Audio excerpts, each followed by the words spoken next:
Hello, friends. Welcome to this very special session of Mindful Living today. We are grateful to you for taking out time on a weekend to join us. How many of you would like to be healthier and happier? Please type HH in the chat box if you would like to be healthier and happier.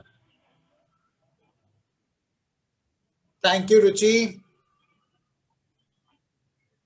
Looking forward to response from other people. Thank you, Dr. Nandita.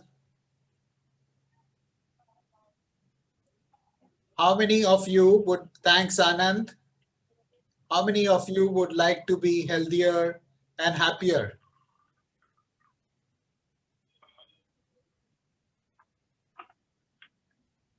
Gaurav, Suparna, looking from response from everybody.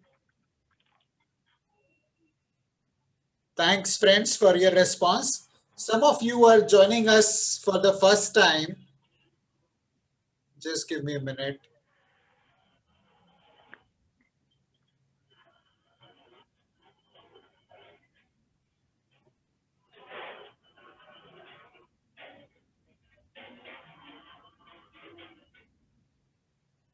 Some of you are joining us for the first time, and I would like to take the opportunity to introduce myself and mindful living to you. My name is Ashish, and I worked in the corporate sector for about 25 years before setting up Mindful Living in 2018. I started Mindful Living with a mission to help 1 million people become healthier, happier, and wealthier. In the last 2 years, since founding Mindful Living, we have conducted over 150 sessions for corporates,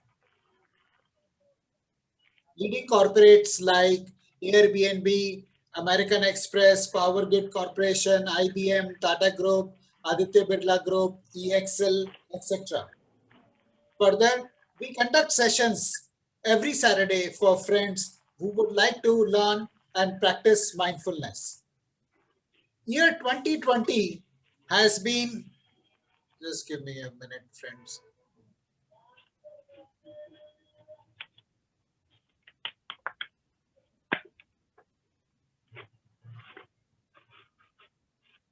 Year 2020 has been full of challenges for a lot of us.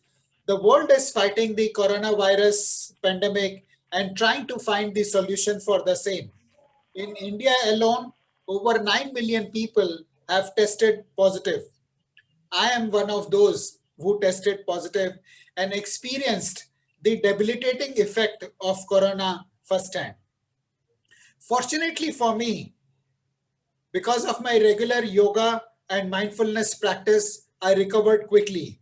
And today's session is our endeavor to bring the pranayam and mindfulness practice which helped me to all our community. These practices make our immune system stronger and help us fight against corona. There have been many cases where corona patients have suffered from the after effects of the disease. This is because virus attacks our respiratory system in the body, leaving our lungs weak. However, just like every other disease, the ill effects of corona can also be treated with the help of various pranayam poses. Government of India has also issued common yoga protocols which can help in improving immunity and in rehabilitation of patients in the quarantine. Taking the session today will be Sanjay sir. Sanjay sir is an MA in Sanskrit and MA in yoga. He has also undergone a course in yoga from Bihar School of Yoga. Those of you who are familiar with Bihar School of Yoga would know that it is one of the foremost yoga institutes in the world. Sanjay sir has been teaching yoga for over 20 years and he has students in India, Dubai, UK, and USA. My family also had the benefit of learning yoga from him for a couple of months before the COVID struck. There are four pillars of building immunity: pranayama, exercise, diet, and mindfulness. Due to limitation of time, we'll be focusing on pranayama and mindfulness today. the way we have planned the session today is that Sanjay sir will take us through different pranayama exercises for about 30 minutes. And after that, we will have a brief question and answer session followed by a practice of mindfulness. And then we will have a final Q&A session and conclude.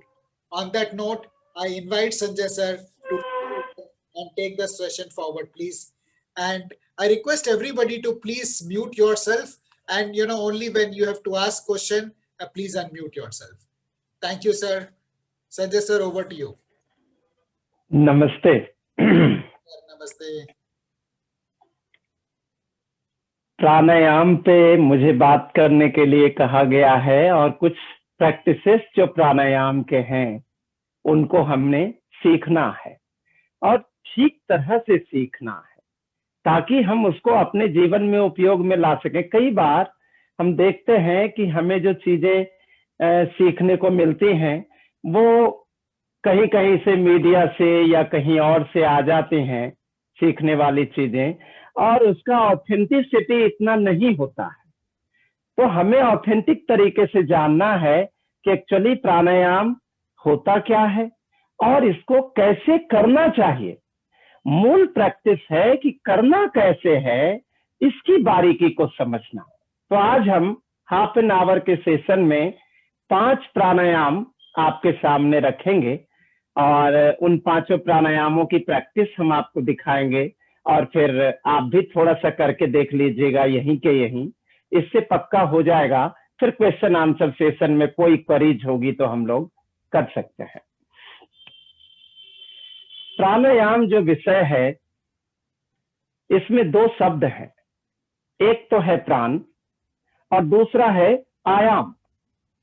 प्राण vital energy को कहते हैं, जो हमारे शरीर में energy flow होती है उसको प्राण कहते हैं।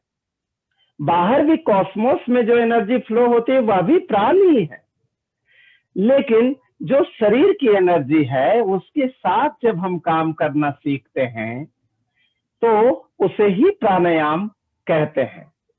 प्राण और आयाम 2 शब्द हैं। प्राण का मतलब एनर्जी, आयाम का मतलब विस्तार करना, बढ़ाना। इसका मतलब ये हुआ कि प्राण को बढ़ाने की जो क्रिया विधियां हैं वही प्राणायाम कहलाती हैं। प्राण को बढ़ाने के कई तरीके हैं और उन्हीं को फॉर्मेटिक प्राणायाम कहते हैं। जैसे एक प्राणायाम है सहज प्राणायाम, अनुलोम विलोम प्राणायाम, या और इस तरह के कई प्राणायाम हैं।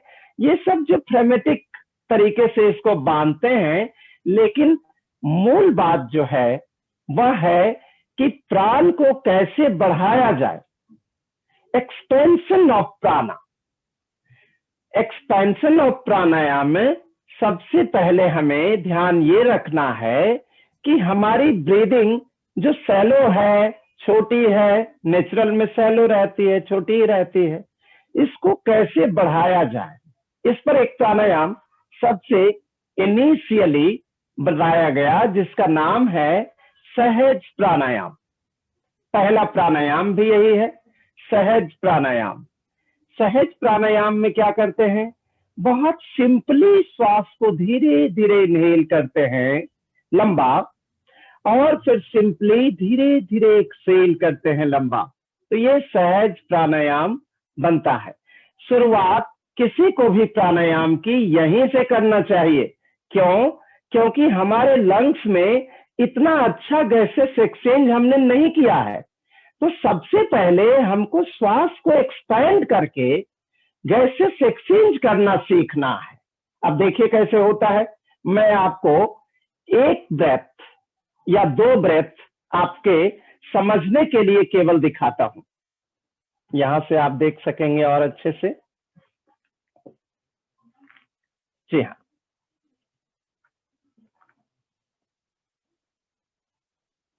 अब देखिए 2 ब्रेथ मैं लंबा लूंगा, लंबा निकालूंगा। यह भी सीखना पड़ता है क्योंकि हम अभी ठीक से ब्रेथ करना नहीं जानते हैं। अब देखिए नीचे से शुरू करूंगा, लेने से।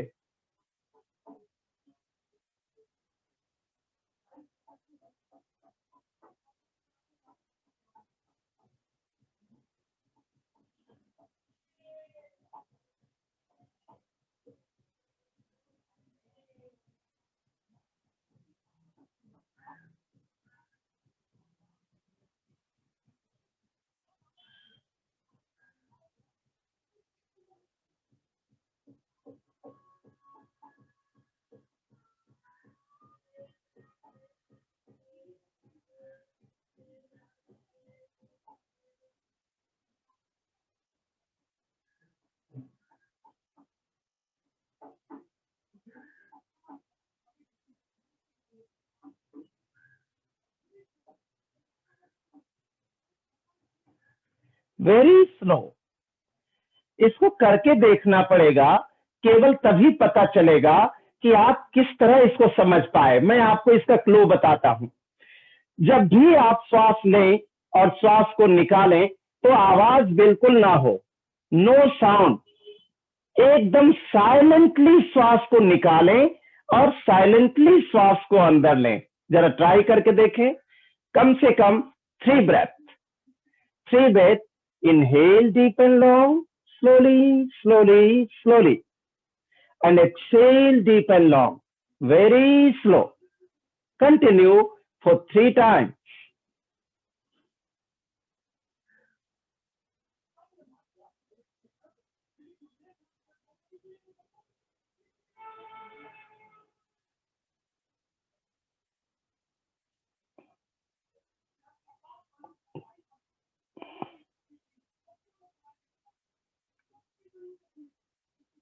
Very slowly.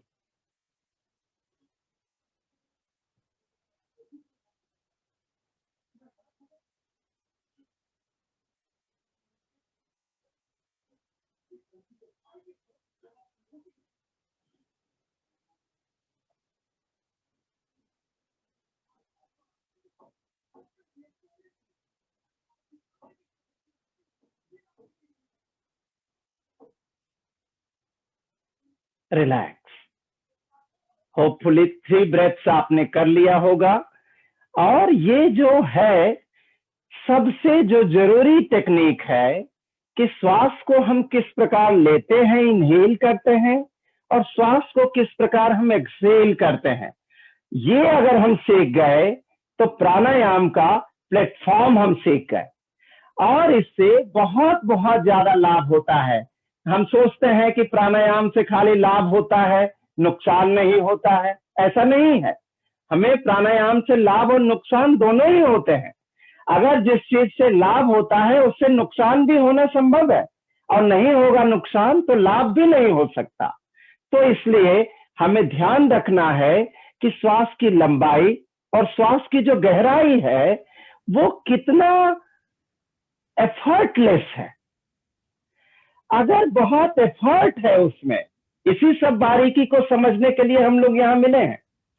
तो हमको ये समझना है कि एक्चुअली श्वास किस प्रकार लिया जाएगा। मुझे बहुत समय लगा इस बात को समझने में कि लंबी श्वास सहज रूप से लेना और सहज रूप से निकालना क्या होता है।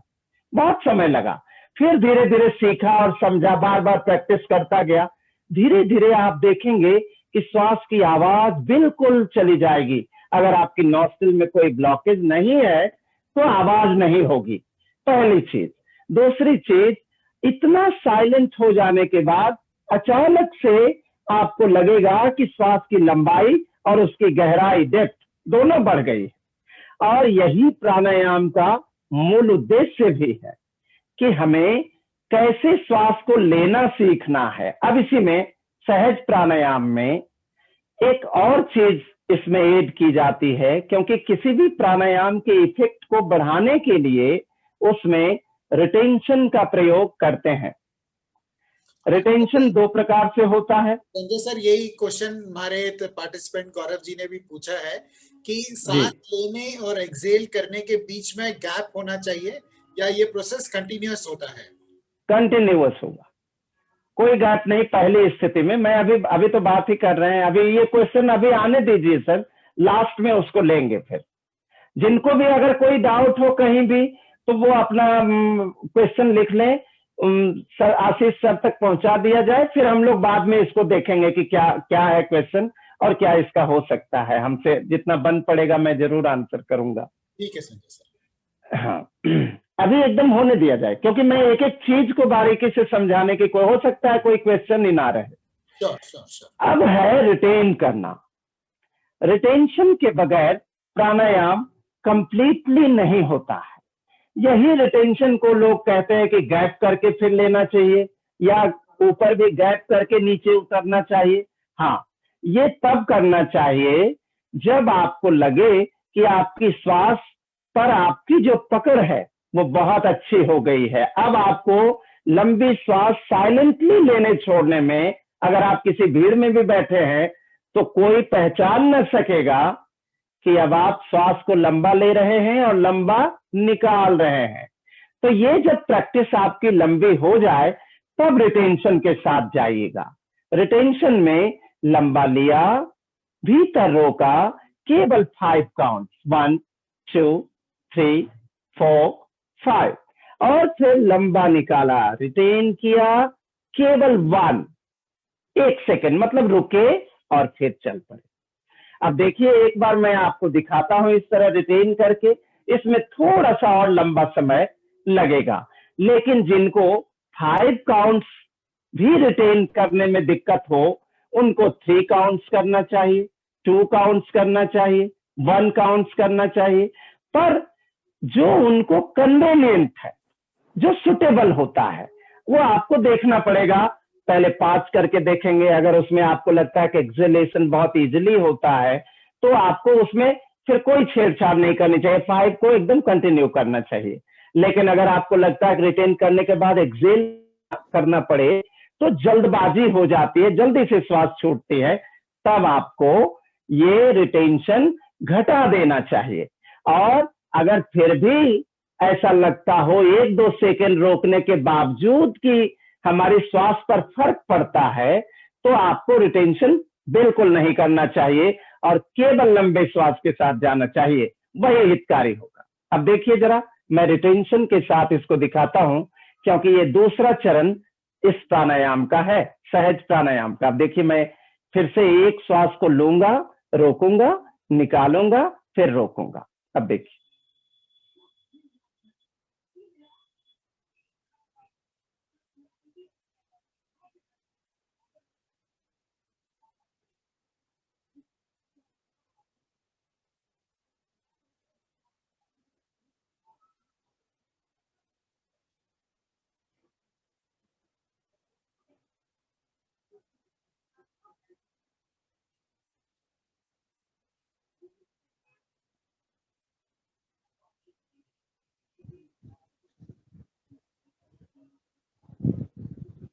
ये तरीका है। अब जरा 1-2 बार रिटेंशन के साथ चेक करिए। हम लोग केवल सीख रहे हैं, प्रैक्टिस आप बाद में करिएगा घर में, अभी सीख रहे हैं। यहाँ कोई दिक्कत हो तो हमें जरूर बताइएगा। चलिए, आंखों को बंद करके प्राणायाम करना और बेहतर होता है, लेकिन अगर आप चाहें तो खुली आंखों से भी ये हो सकता है, कोई सब दिक्कत नहीं है। 3 ब्रेथ के साथ चाहिए ताकि आपको पता लगे। पहली ब्रेथ तो समझते बूझते निकल जाएगी, दूसरी में थोड़ा समझ में आएगा, तीसरे में आप परफेक्शन में जाएंगे। तो 3 ब्रेथ और with retention, internal 5 count, external 1। Inhale deep, exhale deep. In between, retention.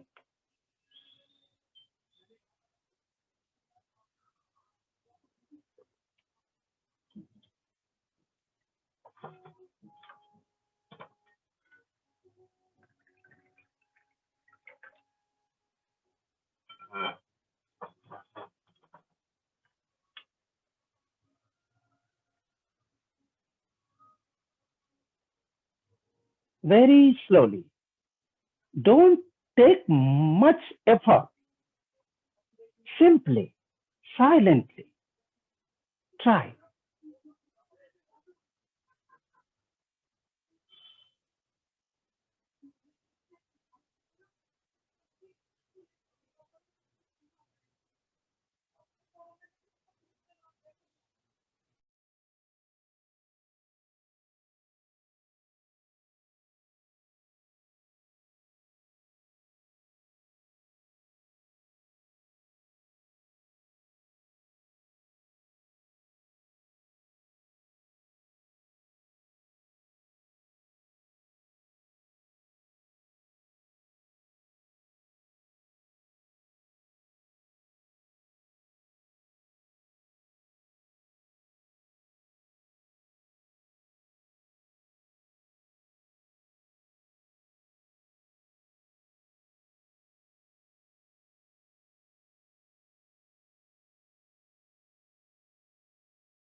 Sir आप म्यूट में हैं Sanjay sir.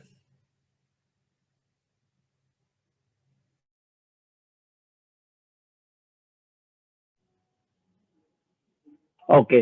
Now continue. Yes please. अब ठीक है। तो ये सहज प्राणायाम हुआ, इसके दो भाग हुए। पहला भाग inhale deep and long, exhale deep and long, this is the first. Second is inhale deep and long, retain for 5 counts internally, exhale deep and long, retain for 1 count externally. This two process is called Sahaj Pranayam, the second pranayam. Second is Anulom Vilom Pranayama. This is very important pranayama for our immunity and our strength and our balance, physical and mental balance.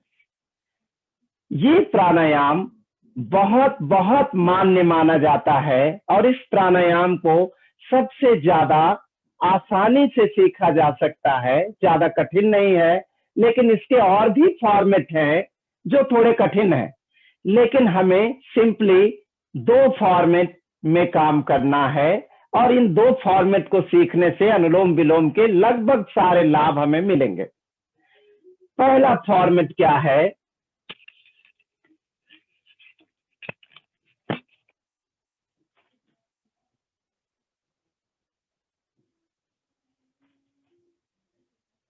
हाथों की मुद्रा। सबसे पहले बीच वाली उंगली को bend किया, इसके बराबर कर लिया और ये रखा सेंटर ऑफ 2 आईब्रोज पे। दिस इज द मुद्रा। ये उंगली इस नॉस्ट्रिल को दबाएगी और ये उंगली इस नॉस्ट्रिल को दबाएगी, नॉस्ट्रिल के बगल में। ये हाथ इस पोजीशन में घुटने पर, घुटने के आगे 3 उंगलियां और बाकी हाथ घुटने पे रहेगा। अब पहले देखिएगा पहली स्थिति को हम लोग करेंगे। पहली स्थिति में लेफ्ट से लेंगे श्वास, राइट से निकालेंगे, राइट से लेंगे और लेफ्ट से निकालेंगे। Inhale from a left, exhale from a right, inhale from a right, exhale from a left. बस ढंग देखिएगा कि कैसे किया गया और उसको अगर पकड़ते हैं तो ये बहुत अच्छे से सीखेंगे। नहीं तो बाकी तो सब जगह बताते ही रहते हैं कि इधर से बंद करो, इधर। ये बहुत पुरानी बात है और हम सब इतना तो जानते हैं कम से कम कि कैसे करना है, लेकिन एक्चुअल कैसे किया जाता है ये प्राणायाम वो देखना है। अब हाथों की मुद्रा बना ली, इस हाथ को यहाँ घुटने पे रख दिया, शरीर को सीधा किया और इसको हाथ को भी इसके लाइन में स्ट्रेट कर लिया। अब आंखों को बंद किया, राइट नॉस्ट्रिल को दबाया, close your right nostril, then inhale from a left nostril, slowly slowly deep and long,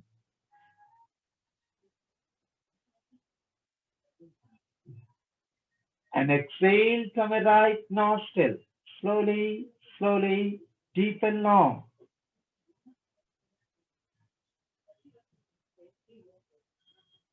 Now inhale from a right nostril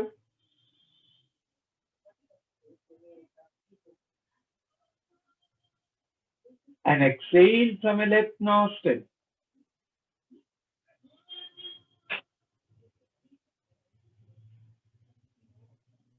Continue for 3 times. अगर आप करना चाहते हैं तो अभी शुरू कर दें और लेफ्ट नॉस्ट्रिल से लें, राइट से निकालें। Inhale from a left, exhale from a right, inhale from a right and exhale from a left. Continue. Alternate breathing.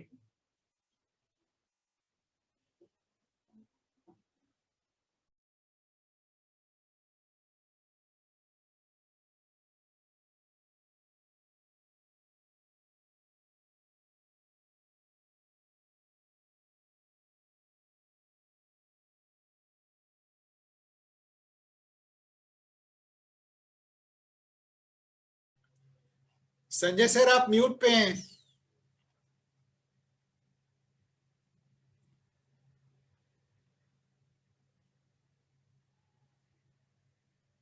अभी भी म्यूट पे हैं सर। ये अपने आप कैसे हो रहा है? अभी हो गया होगा, अपने आप से हो जाता है। रिलैक्स। ये एक चरण अनुलोम विलोम प्राणायाम का हुआ। दूसरा चरण विथ रिटेंशन। जब हम रिटेन करते हैं तब प्राणायाम का कंप्लीशन होता है। अब देखिए रिटेंशन के साथ लिया लेफ्ट से, रोका भीतर 5 to 10 counts as you like, as possible.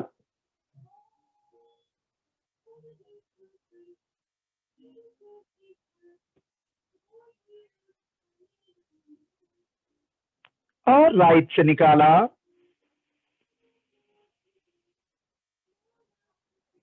रोका, फिर लिया,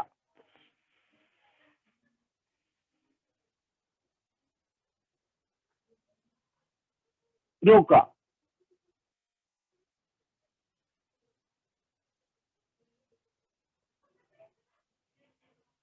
निकाला लेफ्ट से,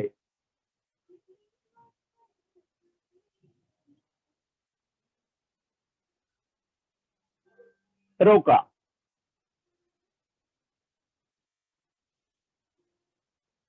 और एक राउंड पूरा किया। ये दो फॉर्मेट काफी हैं हमारी इम्यूनिटी को बूस्ट करने के लिए। अगर हम अपनी इम्यूनिटी को इंक्रीज करना चाहते हैं तो इन दोनों प्राणायामों को याद करना है। हालांकि सारे ही प्राणायाम इम्यूनिटी पर काम करते हैं, पर ये दो बहुत बहुत बेहतरीन तरीके से काम करते हैं।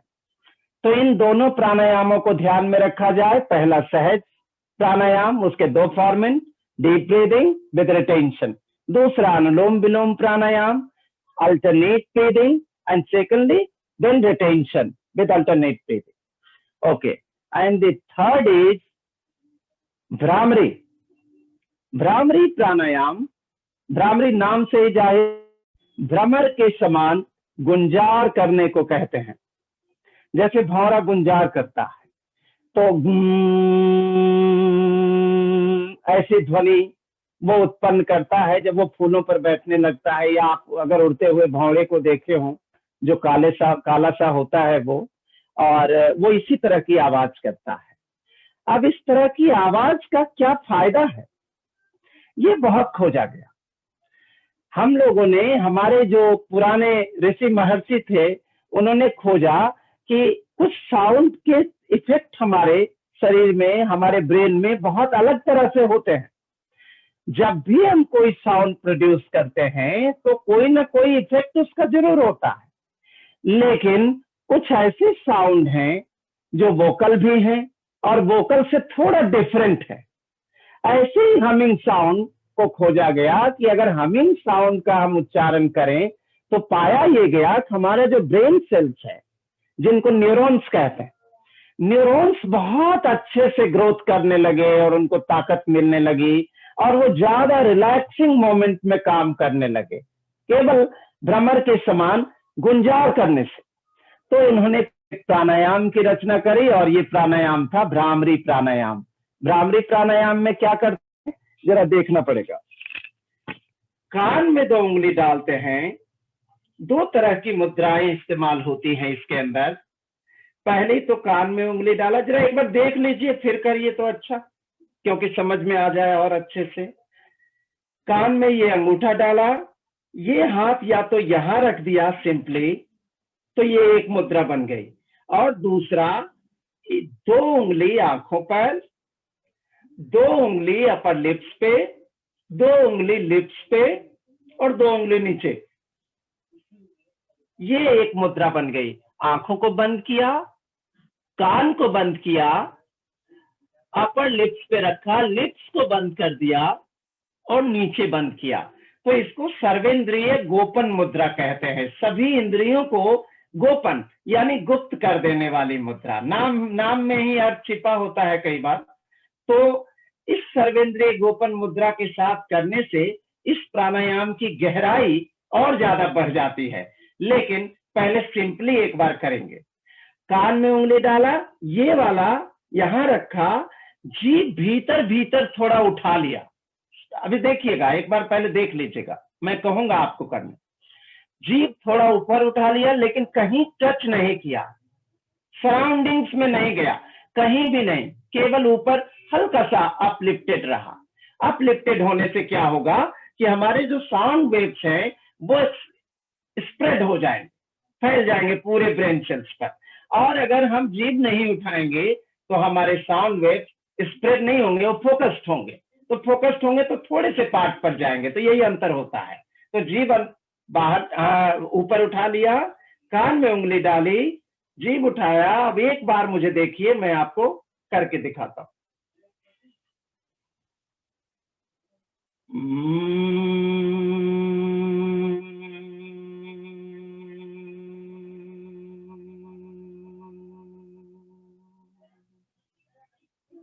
अब आप 3 बार इसको करके देखिए, और फिर दूसरे वाली मुद्रा लगा के 3 बार करते हैं ताकि पक्का हो जाए। अब कान में डालिए उंगली, सिर पे रख दीजिए हाथ, जीभ थोड़ा ऊपर उठाइए, up your tongue, close your eyes, inhale deep and humming sound 3 times.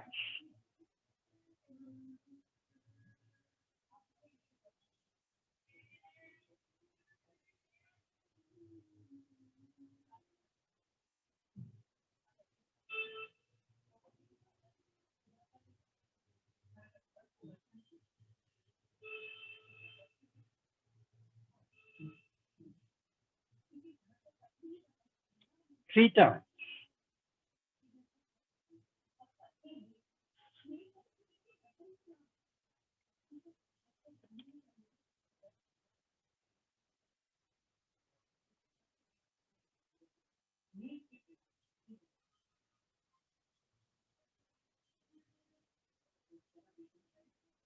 और फिर 3 बार इसी तरह सर्वेंद्रिय गोपन मुद्रा के साथ भी कर लीजिएगा। अगर 3 बार आपने इस तरह कर दिया हो तो 3 बार इसको भी ट्राई करके देख लीजिए, कोई कठिनाई नहीं आनी चाहिए। तो थोड़ी सी प्रैक्टिस हम करेंगे जिससे हमें पता चल जाए कि ये प्राणायाम एक्चुअली किस प्रकार हो रहा है। इसी वक्त करने से पता लगेगा। Sound you have to make while inhaling or exhaling, sir?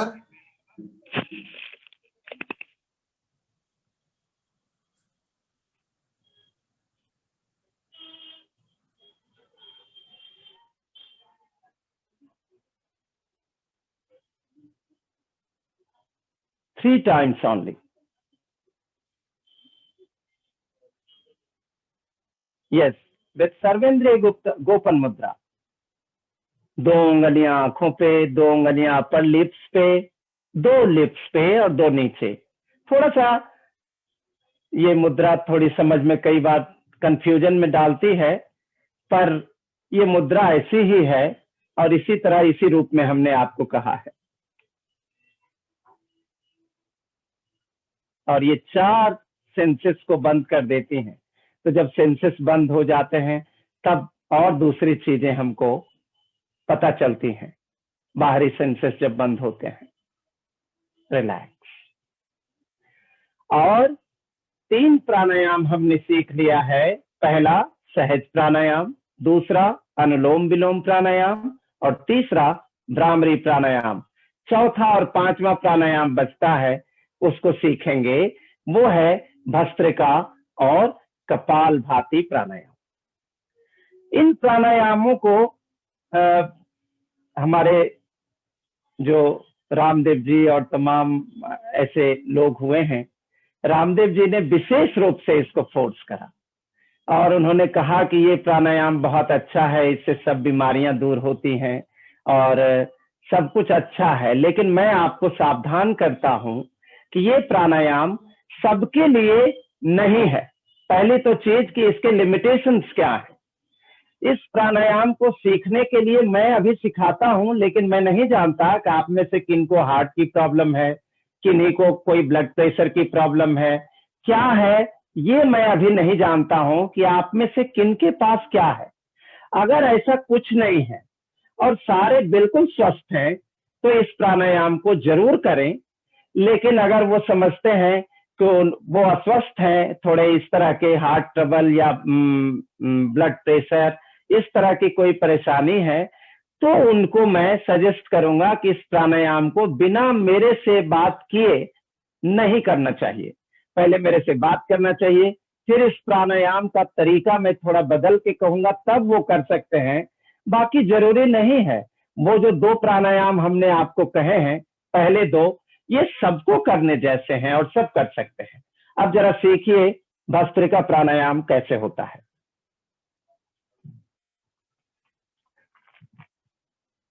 दो प्राणायाम है, एक तो है भस्त्रिका प्राणायाम और दूसरा है कपालभाति प्राणायाम। कपालभाति प्राणायाम का नाम ज्यादा है, भस्त्रिका को थोड़ा कम जानते हैं लोग, लेकिन भस्त्रिका ज्यादा महत्वपूर्ण है, कपालभाति उससे कम तो नहीं कह सकता, पर हाँ ये जरूर है कि भस्त्रिका में कपालभाति का भी समावेश रहता है। तो इसलिए बहुत हद तक भस्त्रिका सीख लिया और उसको कर लिया तो वो बहुत अच्छा हो जाएगा। इसमें श्वास की गहरी चोट नाभि पर करते हैं। 2 तरीके से करते हैं। एक तो जिनको बहुत ज्यादा कोई प्रॉब्लम है शारीरिक, तो उनको हल्की चोट लगानी चाहिए, लेकिन जिनको ऐसी कोई प्रॉब्लम नहीं है उनको खूब गहरी जोर से चोट मारनी चाहिए। अब देखिए मैं चोट मार के बताता हूं, फिर आप चोट मारकर दिखाएंगे कि आपका हाँ वैसे ही चोट लग रहा है। फिर मैं एक रिदम बताऊंगा इसकी, उस रिदम को फॉलो करना है 2-3 बार और फिर ये प्राणायाम आप सीख लेंगे। देखिएगा, चोट मारता हूं पहले।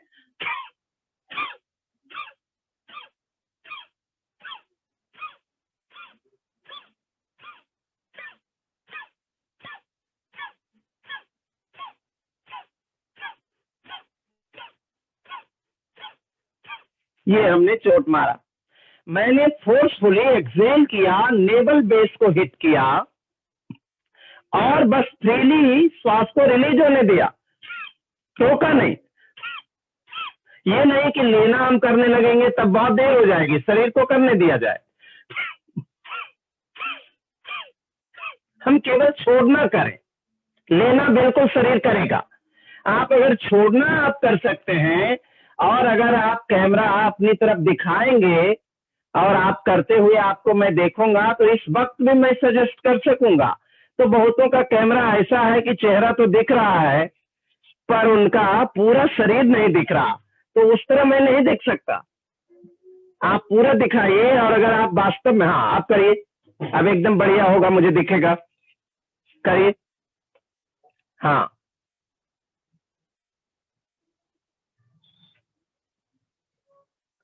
जो अपना पूरा शरीर, पेट का भाग स्पेशली दिखा सके और इसको करते हुए मैं दिखा सके तो ये बहुत अच्छा होगा। मैं चेक कर लूंगा इसी वक्त। हाँ हाँ ठीक है, हाँ वो यहाँ रख दीजिए, घुटने पे रख दीजिए आराम से। हाँ उसकी कोई वो नहीं है, ये आप करें बस।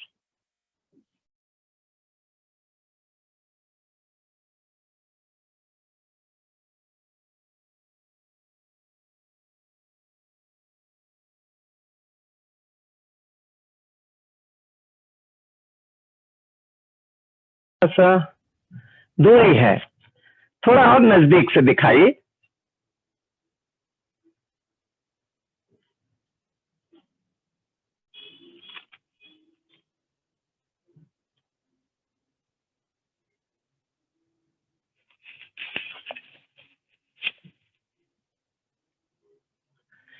अब मैं ये मान रहा हूं कि आपने चोट करना सीख लिया।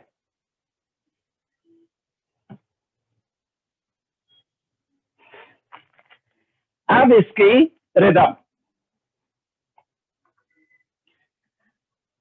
रिदम, मैं एक छोटा सा आपको दिखाता हूं, आधे मिनट के करीब का होगा और उससे आपको रिदम पकड़ में आ जाएगी कि कैसे इसको एक्चुअली करते हैं। ये रिदम आप कहीं नहीं देखेंगे, सब जगह आपको बस आप बेतरतीब चोट मारते हुए लोग दिखाई पड़ेंगे, लेकिन आपको कहीं भी इसकी रिदम जो करेक्टली कैसे करते हैं ये बहुत कम बार, मैंने तो नहीं देखा अभी तक। तो मैं आपको बताता हूं कि कैसे इसकी एक्चुअली रिदम पकड़ते हैं। देखिए, ध्यान से खाली देखिएगा।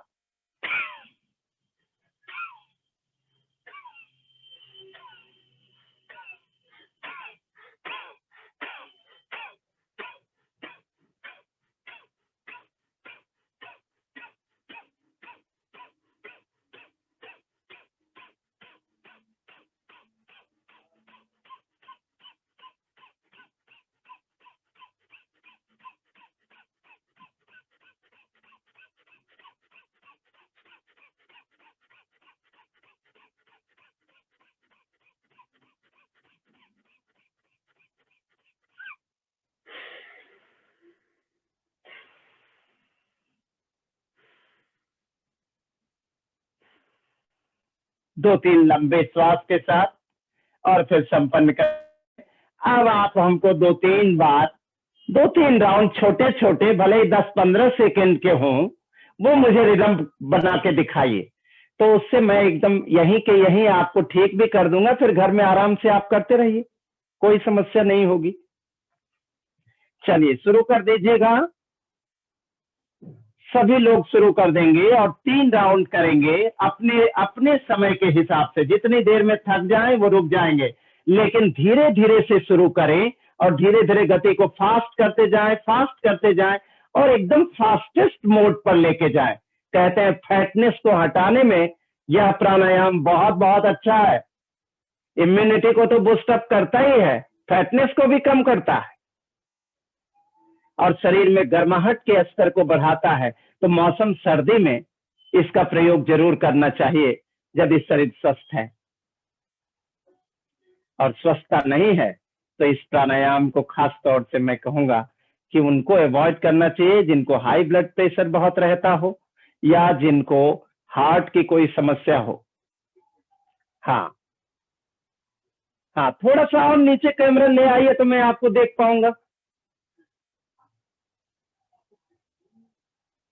थोड़ा सा कैमरा और नीचे हो जाता ना तो कुछ लोगों का बजट बस खाली इतना ही दिखता है, तो वो तो कैसे पता लगेगा। हाँ, यहाँ से पता लगेगा। आप करके दिखाएं। बिल्कुल बिल्कुल, 1 बाय 1 मैं देख सकता हूँ। मुझे ज्यादा लोग तो दिख नहीं रहे, 5-6 लोग हैं, मैं सबको देख सकता हूँ। एकदम सही है। अब इसी तरह से आपको करना है। ये हो गई। कोई और कर रहे हैं?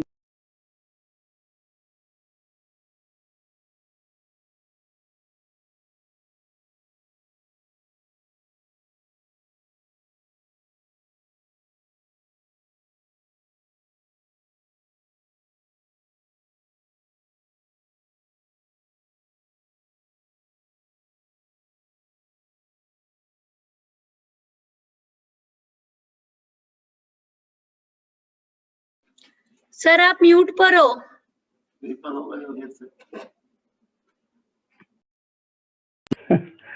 ये लीजिए, मैं म्यूट से अनम्यूट हो गया, अपने आप हो जाता है, मैं तो करता नहीं हूँ। चलिए, ये हो गया। ये भस्त्रिका प्राणायाम समझिए सीख लिया गया। और कपालभाति प्राणायाम। कपालभाति नाम से ही जाहिर है, कपाल प्रदेश को जो शुद्ध करे उसको कपालभाति कहते हैं। यानी कपाल प्रदेश पर जितना गंदगी जमा हो जाता है, जैसे साइनस के गड्ढे जो कपाल प्रदेश में होते हैं सारे, उन सब में जब म्यूकस जमा हो जाता है तो बड़ा जुकाम और सर्दी ये सब लग जाती है। इसके अलावा जो हमारे गले में कंजेशन होता है उसके पीछे भी हमारे साइनसेस बहुत बड़े जिम्मेदार फैक्टर होते हैं। तो हमको उनको ठीक करना है तो कपाल प्रदेश पर जो जोर डाले उस प्राणायाम का अभ्यास करना होगा। अब इसमें नाभि पर पूरा जोर था, अब कपालभाति में नॉस्ट्रिल पर भी जोर डाइवर्ट होगा। अब देखिए, नाभि पर रहेगा लेकिन आधा जोर यहाँ आ जाएगा। कैसे? जैसे नाक साफ करते हैं तो हम जो जोर लगाते हैं नाक साफ करने में, ठीक वही जोर नॉस्ट्रिल पर डालते हुए इसी प्राणायाम के रिदम को कंटिन्यू करना पड़ेगा, जो प्राणायाम हमने भस्त्रिका में सीखा। बस इतना सब फर्क है। देखिएगा कैसे होता है।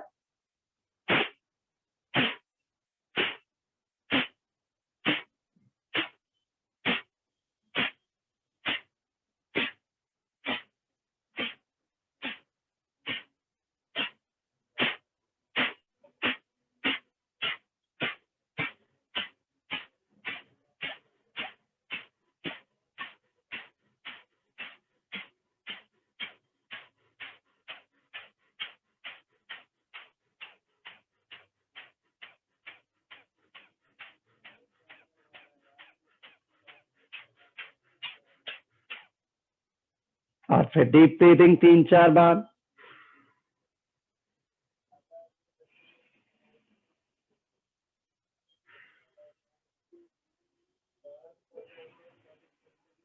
अब जरा इसको 2-3 बार प्रैक्टिस करके, छोटी छोटी प्रैक्टिस, इससे आपको पता लग जाएगा। और कोई कठिनाई आपको होगी तो हम फिर बाद में बात भी कर सकते हैं, अभी क्वेश्चन आंसर के सेशन में, तो उससे और स्पष्ट हो सकती है चीज। तो जरा सा करके देख लें।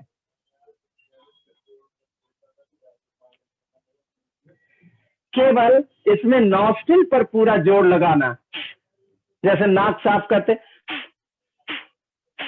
तो इस तरह आपको करना पड़ेगा। बस जोड़ अब नीचे है लेकिन वो कम है, अब डाइवर्ट होके यहां भी आ गया, यहां भी है, यहां भी है, और यहां अगर नहीं है तो वो भस्त्रिका प्राणायाम है, और अगर यहां भी है तो वो कपालभाति प्राणायाम बन जाता है।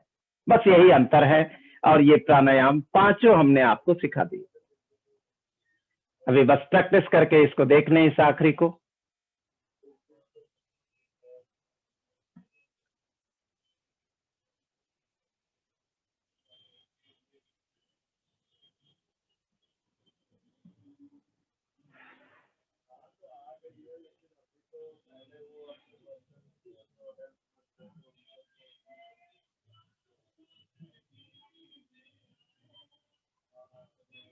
और अगर आपने प्रैक्टिस करके इसको चेक कर लिया हो तो इसे संपन्न करते हैं।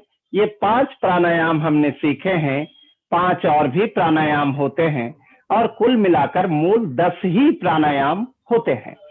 तो इन 10 प्राणायामों में से 5 जो समय के हिसाब से हो सकता था, ये भी अधिक है, थोड़ी और प्रैक्टिस कराना चाहिए था आपसे, और थोड़ा और कंफर्म होना चाहिए था। पर मैं ये मानता हूं कि आप सब इंटेलिजेंटली इसको ले चुके होंगे और खूब बढ़िया से आपने समझ लिया होगा इस 5 को।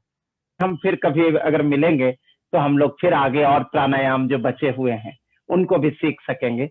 लेकिन मूल बात मैं आपको कहना चाहता हूं सार में, और बात को समाप्त करूंगा, कि अगर आपको इन सब प्राणायाम भूल पड़ जाए, आप भूल जाए इन सारे प्राणायामों को, तो भी आप डीप ब्रीदिंग, जो सहज प्राणायाम का पहला भाग था, डीप ब्रीदिंग, इसको कभी मत भूलिए। यही प्राणायाम सबसे बेस है और सबसे आखिरी भी है। बाकी ठीक है, प्राणायाम है वो सुबह में 10 मिनट 15 मिनट आप कर सकते हैं, शाम में 10-15 मिनट कर सकते हैं, लेकिन इसके लिए समय ना मिले ऐसा, तो भी ऐसा नहीं होना चाहिए कि प्राणायाम ना हो। तो डीप ब्रीदिंग आपके साथ ऑलवेज रहेगा। आप भले ही गाड़ी में जा रहे हो, आप ऑफिस में बैठे हो, बीच बीच में 2-3 डीप ब्रेथ आप लेंगे छोड़ेंगे, तो उससे आपकी ताजगी भी आ जाएगी और आपकी इम्यूनिटी पर वो अच्छा काम भी करेगा, आपका तनाव भी रिलीज कर देगा। बहुत बहुत धन्यवाद। Over to Ashish sir. Thank you Sanjay sir, बहुत बढ़िया सेशन लिया आपने। एंड कुछ लोगों को जो प्रैक्टिस करना चाहते हैं कंटिन्यू, और अगर संजय सर से कांटेक्ट करना चाहेंगे, तो मैं संजय सर का नंबर यहाँ चैट में आप सबके साथ शेयर कर रहा हूँ। In case you like, you can contact with him. Sir मुझे बताइएगा आपका नंबर। 9999700337। करेक्ट। तो ये नंबर है।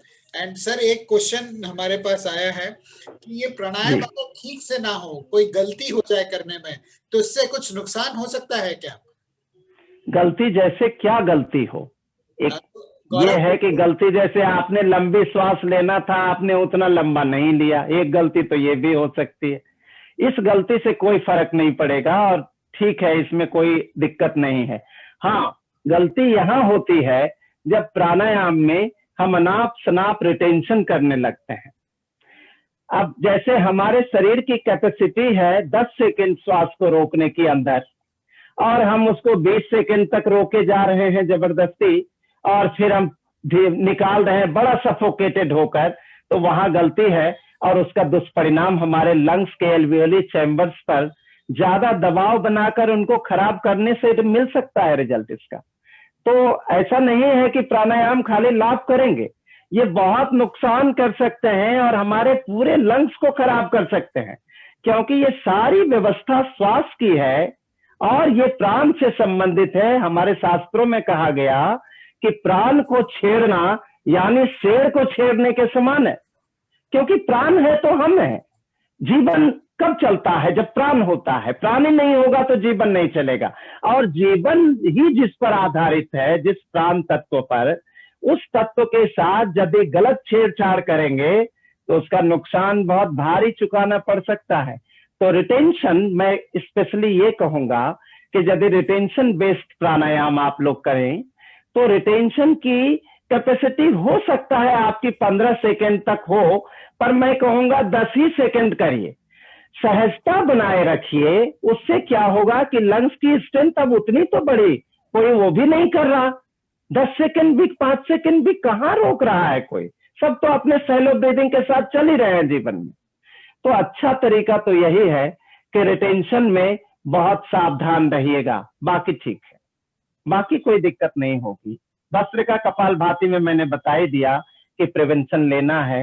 हार्ट वालों को मैं सोचता हूं कि उनको ऐसे नहीं करना चाहिए, फिर मेरे से मिलकर बात करके फिर मेरे साथ बैठ के थोड़ा उनको करना पड़ेगा, फिर उसके बाद वो कर सकते हैं और मैं जैसा ठीक समझूंगा फिर मैं उनको सजेस्ट कर सकूंगा। क्योंकि हार्ट वाले में बड़ा डेलिकेट चीज होता है, उसमें जहां ज्यादा झटका और फोर्स लगाया कि बस वहां गड़बड़ होना शुरू हो जाता है। तो कितना लगाना, नहीं लगाना, नहीं लगाना तो दूसरे प्राणायाम है उसके लिए। जी, और कोई क्वेश्चन? हाँ, जरा 2-3 क्वेश्चन थे जी। एक तो पहले ये क्वेश्चन है कि हमेशा लेफ्ट से ब्रीदिंग शुरू की जाती है जी, इसका कुछ एक्सप्लेनेशन है? हाँ, नहीं ऐसा कुछ नहीं है। मैं बताऊं कि ब्रीदिंग लेफ्ट से शुरू की जाती है, लेकिन जब भी आप अनुलोम विलोम प्राणायाम आप करते हैं तो मौसम सर्दी का हो तो आप राइट से शुरू करें, क्योंकि राइट नॉस्ट्रिल योग के हिसाब से गर्म मानी जाती है। जो आगे अगर हम कभी मिले और सेशन करने की बात आई तो हम ये सब सीखेंगे कि कैसे शरीर में शीतलता पैदा कर सकते हैं, कैसे गर्मी पैदा होती है। तो जो हमारी लेफ्ट नॉस्ट्रिल है योग के लिहाज से वो शीतल है, और जो राइट नॉस्ट्रिल है वो योग के कहने के मुताबिक गर्म है। तो यदि हम लेफ्ट से शुरू करते हैं तो हमारी शीतलता का स्तर ठीक ठाक रहता है शरीर में, ऐसा मानते हैं। लेकिन इसको मौसम सर्दी में उलट देना चाहिए, क्योंकि सर्दी में शीतलता का बाहरी वातावरण में स्तर ऐसे ही रहता है। तो हमें गर्मी में लेफ्ट नॉस्ट्रिल को यूज करने से शुरू करना चाहिए प्राणायाम, और मौसम सर्दी में राइट नॉस्ट्रिल से शुरू करना चाहिए प्राणायाम। ये अंतर आप जरूर करें मौसम के लिहाज से। और कहीं ठंडे प्रदेश में आप रहते हैं जहां सर्दी है तो वहां पर आप राइट नॉस्ट्रिल से शुरू कर सकते हैं। और क्वेश्चन? हाँ जी, और एक दो और थे, अगर किसी और को नहीं पूछना हो। Just Modit ji, just one request I would like to make to everyone. We have just posted the feedback form, Google form. We would appreciate if you can take about 30 seconds to fill the feedback form, and then we will resume with the question answer session once again. So it's been posted in the chat, Google form for the feedback. It will take you about 30 seconds. We will pause here and then we will resume with the question and answer session. Sat down with my team and said, look, would we have done anything? The answer was nothing. Because somebody else changed the, it's like somebody else changed the question. Once you have done the feedback, please update on the chat that you have completed the feedback form, so then we can resume the session.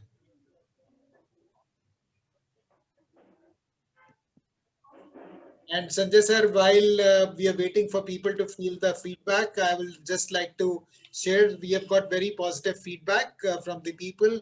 People are thanking and people are finding this session very, very useful. So thank you for taking this lovely session, sir. Thank you so much, all of you. And Ashish sir, especially you. Thank you. Once you have done the feedback, please update FD, feedback done, on the chat box so that we can. Thank you, Rupa. Thank you, Gaurav.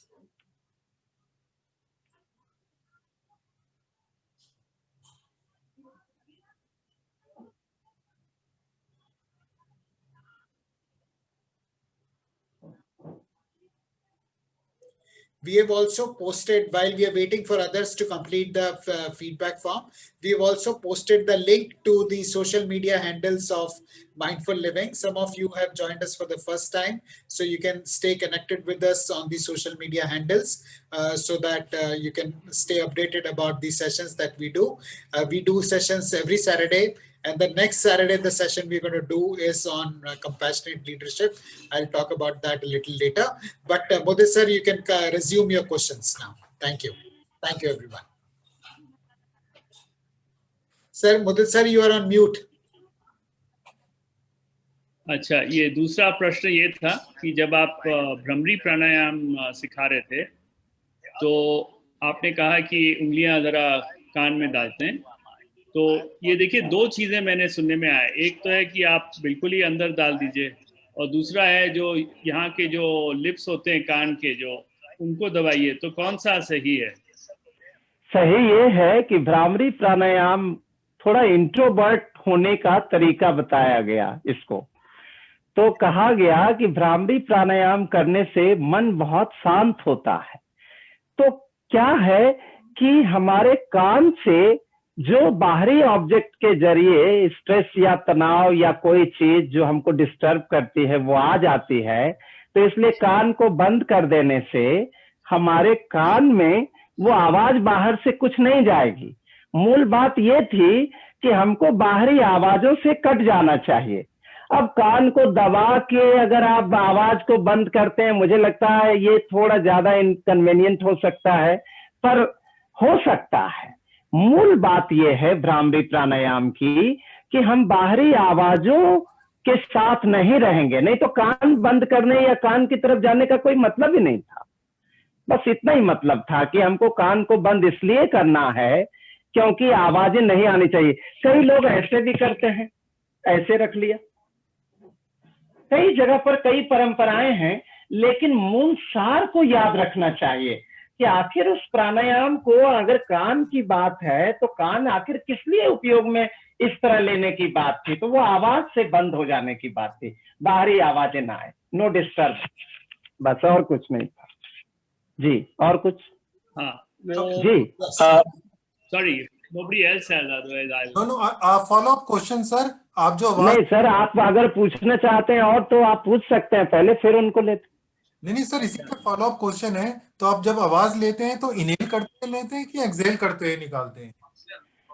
सदा ही आवाज का संबंध exhale करते हुए होता है। आप बोल के बताइए इनहेल करते हुए, कभी नहीं कर सकेंगे कोई भी आवाज। Any kind of sound exhalation के दौर में ही होती है। ओके। अगर सांस अंदर नहीं होगी तो आप आवाज नहीं कर सकेंगे।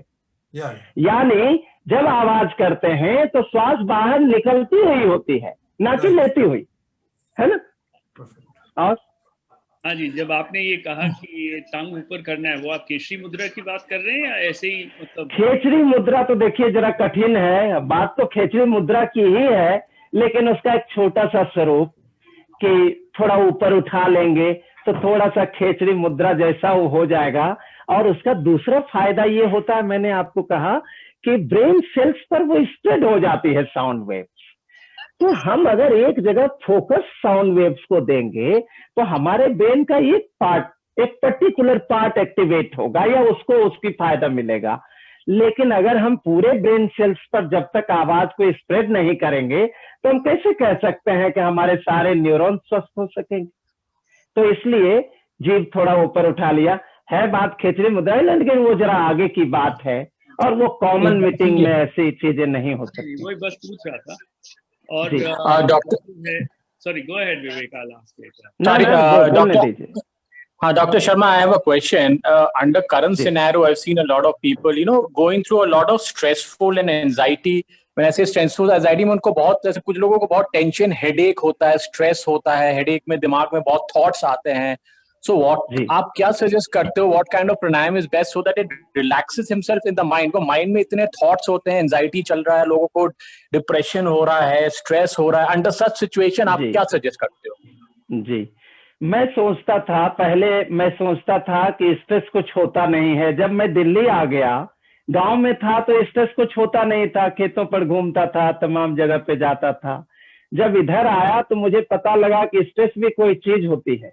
फिर मैंने तो इसी में पढ़ाई करी तो मुझे मालूम हो गया कि यहाँ बहुत जरूरत है स्ट्रेस रिलीज करने की।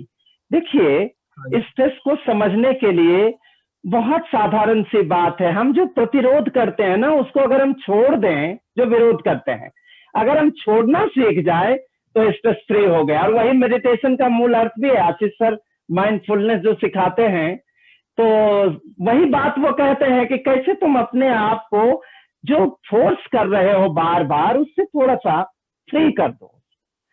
ये है सबसे जरूरी चीज है कि देखिए, जब भी आप स्ट्रेस में होंगे तो आप अपनी श्वास की तरफ कभी ध्यान दीजिए, वो बहुत छोटी चलने लगेगी, या यदि स्ट्रेस ज्यादा गहरा है तो थोड़ा तेज चलने लगेगी, और यदि क्रोध में आ गए हैं तो और तेज चलने लगेगी। होता है ना। तो हमारा शरीर और हमारा श्वास दोनों जुड़ा हुआ है। हम अगर श्वास को परिवर्तित कर देंगे तो हम स्ट्रेस को परिवर्तित कर देंगे, उस मूड को बदल देंगे। क्या करना चाहिए? सिंपली बस इतना ही करना चाहिए कि हम डीप ब्रीदिंग करने लगे, कुछ और नहीं। अच्छा, बस हाँ, जैसे ही आप मैकेनिज्म को चेंज कर देंगे, जैसे अब मन में विचार घूमर रहे हैं और आप कुछ कर नहीं रहे हैं, अब आप हेल्पलेस हैं, क्योंकि अब आप कुछ कर भी नहीं सकते। वो तो कंपल्सिव थिंकिंग है, वो आपको बहा के ले जा रहे हैं अपनी तरफ। हाँ जी। तो आप कुछ नहीं कर पा रहे हैं, हेल्पलेस हो गए। अब वहां पर एक ही चीज आप खाली याद कर लें कि ब्रीदिंग है मेरे पास टूल के रूप में, और उसको थोड़ा डीप, थोड़ा लॉन्ग, थोड़ा स्लो कर दे। अच्छा जो हमने सहज प्राणायाम का पहला चरण सीखा था, डीप एंड लॉन्ग ब्रीदिंग, आप 5-7 श्वास ऐसे करिए और देखिए स्ट्रेस का जो मेला लगा हुआ है ना, वहां भीड़ भाड़, वो भीड़ कैसे छटती है। क्योंकि लंबी श्वास के साथ भीड़ भाड़ नहीं रह सकती है दिमाग में। लंबी श्वास आपको ऑलवेज कॉन्सेंट्रेटेड एनर्जी देता है और प्रेजेंट में लाकर स्थापित करता है। आप करके देखिए, और इसको करने का तरीका भी मैं बता देता हूँ। यदि आप इसको करना चाहें और इसको एक साधना की तरह, एक जीवन में एक स्फूर्ति का बलशाली हथियार की तरह इस्तेमाल करना चाहें, तो मैं आपको छोटा छोटा तरीका बताता हूं कि जैसे ही आप कहीं निकले तो डीप ब्रीदिंग करते हुए निकलिए। ऐसा नहीं कि मतलब इसके लिए आप अलग से समय निकालिए, तब होगा नहीं। ये होता तभी है जब आप जो कर रहे हैं ना, उन्हीं में से कहीं 2-2 मिनट, 1-1 मिनट समय आप निकाल सकते हो। यदि आपको पढ़ने की आदत है, आप पढ़ रहे हैं, तो पढ़ते वक्त में भी आप डीप ब्रीदिंग करते हुए पढ़ने की कोशिश करिए। आप पढ़िए, थोड़ा सा शुरू में आपकी अवेयरनेस थोड़ा ब्रीदिंग भी ले जाएगी, थोड़ा उधर भी ध्यान में रहेगा, थोड़ा इनकन्वीनियंस शुरू में 2-4 दिन 5 दिन आपको होगा, लेकिन फिर पूरा पढ़ना आपका प्राणायाम बन जाएगा। मैं आपको कहता हूँ। दूसरा तरीका, आप गाड़ी में बैठे हैं, जा रहे हैं, ख्याल सोचे जा रहे हैं, या फिर लैपटॉप पर लगे, क्योंकि हमको तो आदत है हर समय कुछ न कुछ करने की। कुछ ना करते हुए रहना ये बड़ा मुश्किल मालूम पड़ता है, इसलिए कुछ ना कुछ करते रहते। वहां पर डीप ब्रीदिंग को ले आइए। अब जितनी देर ऑफिस आप पहुंचेंगे, उतनी देर अगर आप डीप ब्रीदिंग करते जाए तो शरीर का भी बड़ा भला करेंगे, ऑक्सीजन की आपूर्ति अच्छे करेंगे, गैसेस एक्सचेंज अच्छा होगा शरीर में, और फिर क्या मजाल है कि स्ट्रेस से रह जाए, स्ट्रेस दूर चला ही जाएगा। क्योंकि ताजगी आ जाती है जब आप लंबी श्वास लेते हैं। ऑक्सीजन जब लेंगे तभी ना ताजगी आएगी। अच्छे से ऑक्सीजन लीजिए, कार्बन डाइऑक्साइड को अच्छे से रिलीज करिए। जी, thank you doctor, thank you, welcome welcome. Thank you, Vivek, for that question. I think that was a very interesting question which will help a lot of people. So thanks for asking that, Vivek. My pleasure. Even Bhramri, if I would just add to what Sanjay ji said, even Bhramri can help in soothing, Vivek. So deep breathing, of course, is very, very effective. Plus Bhramri is also very effective. Sure. Thank you. Thank you. Yes, Mudit ji, you have a question. Sanjay ji, ये जो various ratios होते हैं ना, जैसे पकड़ने के लिए, जैसे पूरा रेचक कुंभक में जो करते हैं, कभी 1-4-2, 4-7-8, उसका 1-4-2-1, 1-3-2-1, 1, हाँ है ना, वही वाला कह रहे हैं रेशियो जी।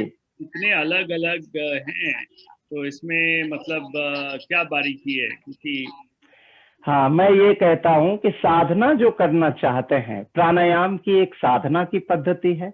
एक गृहस्थ जीवन में जीते हुए इंसान को प्राणायाम जीने की पद्धति है।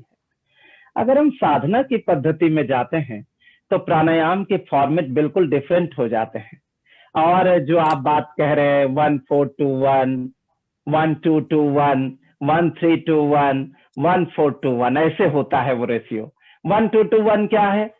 4 सेकंड में अगर आपने श्वास को इनहेल किया तो 8 सेकंड भीतर रोकिए, फिर 8 सेकंड में बाहर निकालिए और 4 सेकंड बाहर रोकिए, यही है ना। 1321 क्या है? 4 सेकंड में अगर आपने लिया तो 12 सेकंड भीतर रोकिए, 8 सेकंड में बाहर निकालिए, 4 सेकंड बाहर रोकिए।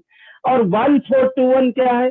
4 में लीजिए, भीतर 16 रोकिए, 8 में बाहर निकालिए, सॉरी 1421, हाँ, 8 में बाहर निकालिए और बाहर भी 4 तक रोकिए। अब ये हमको समझाइए आप कि इतनी कैपेसिटी कितने लोगों में होगी जो ये 1421 के रेशियो को पूरा कर लेंगे, और इसकी आवश्यकता क्या है? मैं कहता हूं जब श्वास को लंबा करने से प्राणायाम शुरू हो जाता है तो हम जटिल चीजों की तरफ क्यों जाना चाहते हैं? हम सरल चीजों की तरफ चाहें जो हमसे हो सकेगा। मैं जीवन में आपको कहूं कि कम से कम 8 महीने इस प्राणायाम का, अनुलोम विलोम प्राणायाम का लगातार दिन भर शिफ्ट लेता था। सुबह में बैठा 3 घंटे, दोपहर में बैठा, काम वाम कुछ नहीं था उस समय, काम नहीं करता था, बस कॉलेज जाता था, वो भी कॉलेज कभी गया कभी नहीं गया, घर में बैठा। 3 घंटे सुबह में, 3 घंटे दोपहर में, दोपहर के बाद, और 3 घंटे शाम में। 9 घंटे 10 घंटे मैं इस प्राणायाम को डेली प्रैक्टिस करता था। क्या हुआ? परिणाम मैं बताता हूं अपने ही ऊपर जो मुझे परिणाम मिला। परिणाम ये हुआ, मेरे शरीर में जो वायु का स्तर था वो बहुत बढ़ गया, और इतना बढ़ गया कि मेरा डाइजेशन इतना बुरी स्थिति में जाने लगा कि फिर मुझे भागना पड़ा अपने गुरुजी के पास, और मैंने कहा कि ये तो मैं इतना कर रहा था, अब आप बताओ क्या करना है। तो उन्होंने कहा कि ऐसा है, कभी इसको तुम बंद कर दो और ये मत करो, सहज चीजों के अंदर जाओ। तो मैं सहजता उस जमाने में जरा समझता कम था, वो तो आशीष सर की कृपा है कि मुझे सहजता समझा दिया नहीं तो मैं सहजता को नहीं पहचानता था। मैं सोचता था जब कोई कठिन चीज होगी तो वो बहुत बेनिफिशियल होगी। दिमाग है ना हमारा, बहुत ही रीजनिंग माइंड है, बहुत वो सोचता है कि कितना जटिल होगा उतना ही ज्यादा सुंदर होगा। ऐसा नहीं है, कम से कम इस फील्ड में इसका जस्ट उल्टा है, जितना सरल होगा उतना ही ज्यादा सुंदर और अच्छा होगा। तो हम कहते हैं उन रेशियो में जाने की और उन जटिलताओं में जाने की बजाय आप मुझे 6 महीना, मेरा नंबर आपको मिल ही गया है, 6 महीना आप खाली डीप ब्रीदिंग करिए। मैं आप सबसे निवेदन करता हूं, इतने प्राणायाम सीखे हैं, सुबह शाम में मौका मिले तो बाकी प्राणायामों का एक साथ अभ्यास कर लीजिए। अगर मौका ना मिले तो दिन भर में कम से कम 20-30 बार आप डीप ब्रीदिंग को खाली याद करिए, और देखिए 6 महीने बाद आप मुझे फोन करके बताइए कि क्या हुआ आपके जीवन में। लेकिन हम क्या करते हैं कि 10 जगह छोटा छोटा गड्ढा खोदते जाते हैं। 10 प्राणायाम पकड़ लिया, सर उब गए। मैं जब क्लासेस लेता हूं योगा की तो लोग कहते हैं कि सर उब गए, यही प्राणायाम, अरे कुछ बदलिए। मैं उनको कहता हूं कि गड्ढे को एक ही जगह खोदिए, पानी निकल आएगा। लेकिन वो तो उबे हुए हैं, वो तो चाह रहे हैं कि कुछ मनोरंजन हो। अब योग में भी मनोरंजन खोजना पड़े तो योग का उद्देश्य, ठीक है मनोरंजन तरीका हो सकता है, बहुत तरीके हो सकते हैं, पर हर वक्त मनोरंजन ही नहीं हो सकता है। अब डीप ब्रीदिंग बार बार आप दिन भर करेंगे तो आप कहेंगे ये भी क्या काम हुआ यार, बोर हो गए। अब बोर हो गए तो सांस लेना छोड़ दीजिए ऐसा नहीं होता है। तो बोर नहीं होना है, और डीप ब्रीदिंग 6 मंथ। मैं इस सेशन का सार बोल रहा हूं, जो मैंने इतना बोला है उसका सार आपसे चाहता हूं। 6 महीना डीप ब्रीदिंग, कुछ और नहीं, भूल जाइए बाकी सब कुछ भी सीखा हो। और अगर आप इसको 6 महीना डीप ब्रीदिंग को कर दे तो आप मुझे जो कहेंगे तो आप दूसरे ही व्यक्ति होंगे, और वो फिर कहने की भी जरूरत नहीं पड़ेगी, आपको खुद अनुभव होगा। तो इस तरह बहुत जटिलताएं नहीं करनी है, मैं बहुत सरल कर देना चाहता हूं योग को, और बहुत सरलतम से सरलतम व्यक्ति तक ये पहुंच जाए, मैं यही चाहता हूँ। जटिलता मैंने बहुत पढ़ी, बहुत सीखी, लेकिन बाद में वो कोई काम नहीं दिया मेरे। तब से मैंने सरलता सिखाने की कोशिश करी, सरल चीजों को बताने की, और उसको मोटिवेट करने की कोशिश किया कि कम से कम इसको आदमी पकड़ ले तो उसका कल्याण हो जाए, एक छोटी सी चीज पकड़ ले। जी, thank you, thank you, thank you Sanjay sir. And I know we all feel like continuing talking to Sanjay sir because he's such a captivating speaker, but I also realize that we are 15 minutes ahead of our time, and it is also lunch time for some people, so we may be intruding in your lunch. So with your permission, we would like to draw the session to a close. Some of you who would like to get in touch with Sanjay sir, please, you can take a note of his number. I'm sharing once again, 9999 700 337.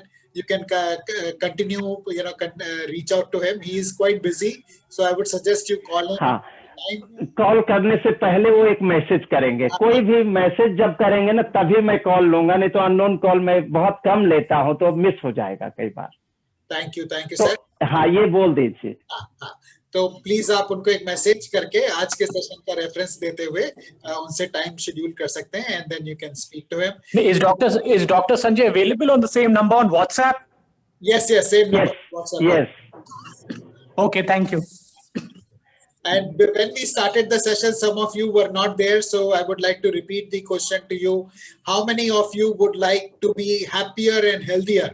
And please type HH if you would like to be happier and healthier, so that we know, how you're feeling and whether this session was worthwhile for you. I hope you got to learn a lot. And all of us would also like to make the world a happier place, and that the endeavor to make the world a happier place starts by becoming happier and healthier ourselves. And it is not something very complicated that we need to do to make the world happier and healthier. All we need to do is spread the word about what we are doing at Mindful Living. So please, share the word about Mindful Living and our activities. We do sessions every Saturday, and the more people join, the more the world will become a happier and more peaceful place. We have shared our Facebook handle, our LinkedIn handle, our YouTube page and WhatsApp group. Please spread this information amongst your friends so that they can also benefit from the same. So with that, we will draw the session to a close. The next session is at 11 a.m. on next Saturday about compassionate leadership. Compassion is a quality which is very closely associated with happiness. And the person we are going to have speaking with us is the HR head of one of the largest power generation companies in the world. She's going to come and talk to us about how compassion can be implemented at workplace. It is not something which is only for personal practice. This is something which can be implemented at workplace also. So please join us at 11 a.m. on coming Saturday and become more compassionate and happier. And thank you, Sanjay sir, once again for taking this. Thank you so much, all of you. Thank you. All of you for joining. Time and joining. Thank you. Thank you. Thank you so much. Thank you. Thank you, Rupa.